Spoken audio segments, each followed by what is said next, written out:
بسم الله الرحمن الرحيم. لا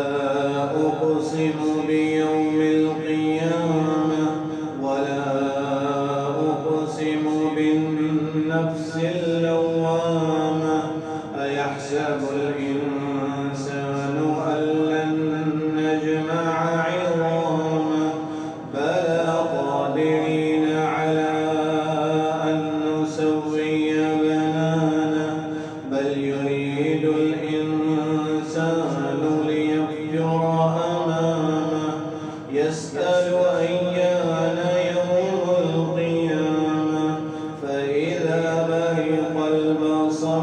وخسف القمر وجمع الشمس والقمر يقول الإنسان يومئذ أين المفر كلا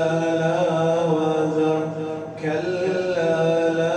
وزر إلى ربك يومئذ المستقر ينبأ الإنسان يومئذ بما قدم وأخر بل الإنسان على نفسه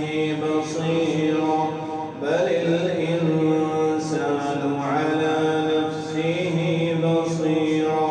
ولو ألقى معاذيره لا تحرك به لسانك لتعجل به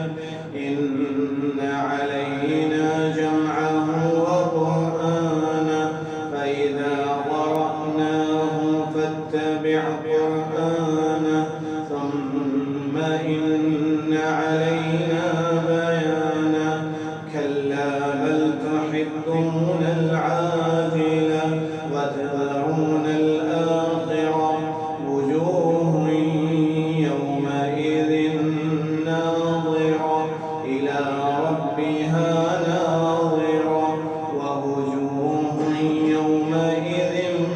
باسرة تظن أن يفعل بها فاقرة كلا إذا بلغت التراقي وقيل من راق وظن أنه الفراق والتفت الساق بالساق إلى ربك يومئذ المساق فلا صدق ولا صلى ولكن كذب